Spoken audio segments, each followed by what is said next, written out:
যিজনে কেইটামান নিয়মক দৈনন্দিন জীৱনৰ অংশ কৰি লয় তেওঁৰ জীৱনৰ দিশ লাহে লাহে সলনি হয়।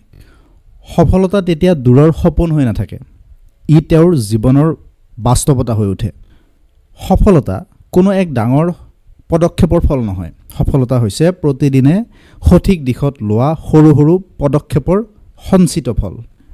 কিন্তু যদি কোনো এটা লক্ষ্য লাভ কৰা ইমান সহজ হ'লহেঁতেন তেন্তে এই পৃথিৱীৰ প্ৰতিজন মানুহে কিমান সুখী আৰু সুন্দৰ জীৱন কটাই থাকিলেহেঁতেন। কাৰণ মানুহে যি বিচাৰিলেহেঁতেন সেয়া লগে লগে লাভ কৰিলেহেঁতেন। আমি বহু লক্ষ্য নিৰ্ধাৰণ কৰোঁ, এইবাৰ এইটো কৰিম, এইবাৰ সেইটো কৰিম, এনেকুৱা কৰি পেলাম, তেনেকুৱা কৰি পেলাম, কিন্তু কেইজনৰ লক্ষ্য আজিলৈ পূৰণ হৈছে? বেছিভাগ ক্ষেত্ৰতে এইবোৰ কেৱল কথাতে সীমাবদ্ধ হৈ থাকে। ইয়াৰ ভিতৰত যদি এটাও আপুনি সঠিকভাৱে নিজৰ জীৱনত প্ৰয়োগ কৰে তেন্তে মোৰ বিশ্বাস আপোনাৰ জীৱন সম্পূৰ্ণ সলনি হ'ব পাৰে।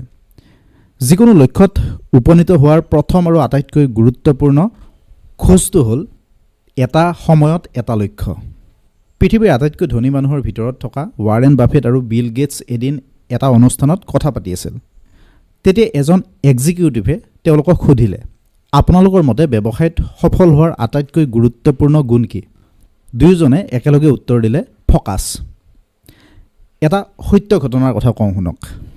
এজন ডাঙৰ জৈন সাহিত্যিক আছিল তোডৰমল। তেওঁ মুখ্য মাৰ্কছ নামৰ এখন গ্ৰন্থ লিখি আছিল আৰু সেইটোৱেই আছিল তেওঁৰ জীৱনৰ একমাত্ৰ লক্ষ্য। এদিন খোৱাৰ সময়ত তেওঁ মাকক ক'লে, মা আজি আপুনি পাচলিত নিমখ দিয়া নাই। তেতিয়া মাকে ক'লে, মোৰ মনে কয় তোমাৰ গ্ৰন্থখন আজি সম্পূৰ্ণ হৈ গ'ল। তেতিয়া তোডৰমলে আচৰিত হৈ সুধিলে, আপুনি কেনেকৈ জানিলে? তেতিয়া মাকে ক'লে, মই যোৱা 6 মাহ ধৰি পাচলিত নিমখ নিদিওঁ, কিন্তু সেই সময়ত তোমাৰ সম্পূৰ্ণ মনোযোগ গ্ৰন্থখন লিখাত আছিল, সেয়ে তুমি পাচলিৰ ফালে মন দিয়া নাছিলা। আজি তোমাৰ মন পাচলিৰ ফালে গ'ল, সেয়ে মই ভাবিলোঁ নিশ্চয় তোমাৰ কাম শেষ হ'ল। এজন মানুহে নিজৰ এটা লক্ষ্যত ইমান ডুবি গৈছে যে আন কোনো বস্তুৰ প্ৰতি তেওঁৰ আকৰ্ষণ নাই, মনোযোগ নাই। সফলতাৰ আটাইতকৈ ডাঙৰ সূত্ৰটো হ'ল এটা সময়ত এটা ঠাইত সম্পূৰ্ণ মনোযোগ দিয়া। ধনুৰ্বিদে যেতিয়া কাৰ মাৰে তেতিয়া তেওঁ এবাৰত কেৱল এটা লক্ষ্যহে নিৰ্ধাৰণ কৰে, আৰু বন্দুক চলোৱা মানুহেও এটা সময়ত এটা লক্ষ্যই কৰে। অতি সফল লেখক ষ্টিভেন আৰ কোভিয়ে the 7 habits of highly effective people নামৰ এখন কিতাপ লিখিছিল।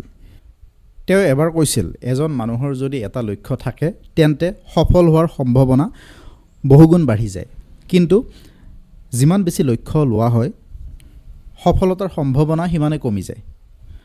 ডমিনোজৰ প্ৰতিষ্ঠাপক টম মনাগানে 1960 চনত যেতিয়া ডমিনোজ আৰম্ভ কৰিছিল তেতিয়া তেওঁ আৰম্ভণিতে চেণ্ডউইচ, বাৰ্গাৰ, ক'ল্ড ড্ৰিংকছ একো ৰাখিব বিচৰা নাছিল।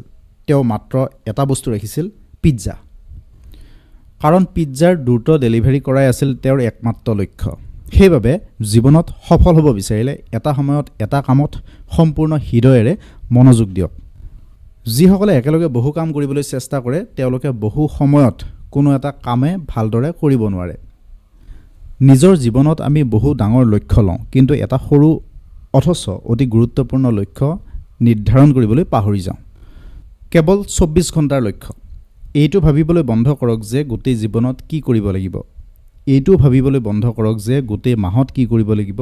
মাত্ৰ ভাবক, আজি মই কি কৰিব পাৰোঁ। আপোনাৰ সকলো মনোযোগ আৰু শক্তি কেৱল আজিৰ 24 ঘণ্টাৰ ওপৰত দিয়ক। যদি আপুনি প্ৰতিদিনে পুৱা উঠি এখন কাগজত লিখে যে আজি কি কৰিব লাগিব আৰু সেইটো পূৰণ কৰাত লাগি যায় তেন্তে সকলো সলনি হ'ব। এজন ডাঙৰ লেখক আছিল জন গ্ৰেচাম। তেওঁ 45খনতকৈও অধিক কিতাপ লিখিছিল। তেওঁ মাত্ৰ 24 ঘণ্টাৰ লক্ষ্য লৈছিল। প্ৰতিদিনে যিকোনো পৰিস্থিতিত কমেও এটা পৃষ্ঠা লিখিব লাগিব বুলি তেওঁ লক্ষ্য নিৰ্ধাৰণ কৰি লৈছিল। এদিনত এটা পৃষ্ঠা মানে প্ৰায় 200 শব্দ, এটা সপ্তাহত প্ৰায় 1400 শব্দ। আৰু এই কাম যদি আপুনি 2 বছৰ কৰে তেন্তে আপুনি আচৰিত ফলাফল পাব। আমেৰিকান লেখক জন আপডাইকে প্ৰতিদিনে 3 পৃষ্ঠা লিখিছিল আৰু এই নিয়ম তেওঁ জন ৱাৰ্নাড শ্ব'ৰ পৰা শিকিছিল, যিয়ে প্ৰতিদিনে 5 পৃষ্ঠা লিখিছিল। যেতিয়া তেওঁৰ 5 পৃষ্ঠা সম্পূৰ্ণ হৈছিল তেতিয়া তেওঁ থমকি গৈছিল। বাক্য অসম্পূৰ্ণ হৈ গ'লেও তেওঁ ৰৈ গৈছিল। দশৰথ মাঝীয়ে যেতিয়া পাহাৰ কটা আৰম্ভ কৰিছিল তেওঁৰ মাত্ৰ এটা লক্ষ্য আছিল, প্ৰতিদিনে কেৱল এটা শিল ভাগিব। পাহাৰ ভঙা কিমান কঠিন কাম যেন লাগে, কিন্তু প্ৰতিদিনে এটা এটা শিল ভাঙি আপুনি পাহাৰো ভাঙিব পাৰে। আৰু এনেদৰে কৰি কৰি তেওঁ এটা হাতুৰী আৰু এটা চেনিৰে অকলে 360 ফুট দীঘল, 30 ফুট বহল আৰু 25 ফুট ওখ পাহাৰ কাটি পথ বনাইছিল, যাৰ ফলত আঁতৰি আৰু ৱাজিৰগঞ্জৰ মাজৰ দূৰত্ব 55 কিলোমিটাৰৰ পৰা 15 কিলোমিটাৰলৈ কমি গৈছিল। সেয়ে কেৱল 24 ঘণ্টাৰ লক্ষ্য লওক। আমাৰ মগজুৱে ডাঙৰ বস্তু দেখি ভয় খায়, কিন্তু তাক সৰু সৰু অংশত ভাগ কৰি চালে সকলো সহজ যেন লাগে। মাউণ্ট এভাৰেষ্ট দেখি ভয় লাগে, কিন্তু যদি সৰু সৰু লক্ষ্যলৈ আগবাঢ়ে তেন্তে এদিন মানুহ এভাৰেষ্টতো গৈ উপস্থিত হয়গৈ। সৰু লক্ষ্যৰ পথত বাধা কম আহে আৰু আপোনাৰ উৎসাহ কমি যোৱাৰ আগতেই আপুনি সেই লক্ষ্য পূৰণ কৰি পেলায়। কিন্তু সেই সৰু সৰু কাম কৰি থাকোঁতে ডাঙৰ লক্ষ্যৰ কথা আপুনি মনত ৰাখিব লাগে, যাতে সকলো সঠিক দিশত আগবাঢ়ি থাকে। আপোনাৰ জীৱনত কি বিচাৰে সেয়া স্পষ্ট কৰক। আপোনাৰ লক্ষ্য একেবাৰে স্পষ্ট হ'ব লাগে। কোনো ধৰণৰ বিভ্ৰান্তি থাকিব নালাগে। সফলতাৰ কিছুমান গোপন নিয়ম আছে, যিবোৰ স্কুলে কেতিয়াও শিকোৱা নাছিল। শৈশৱৰ পৰাই আমি বিদ্যালয়লৈ যাওঁ, ডিগ্ৰী লাভ কৰোঁ, চাকৰি বা ব্যৱসায় আৰম্ভ কৰোঁ। তথাপিও দেখা যায় অধিকাংশ মানুহে গোটেই জীৱন সংগ্ৰাম কৰি কটায়। কিয় এনেকুৱা হয়?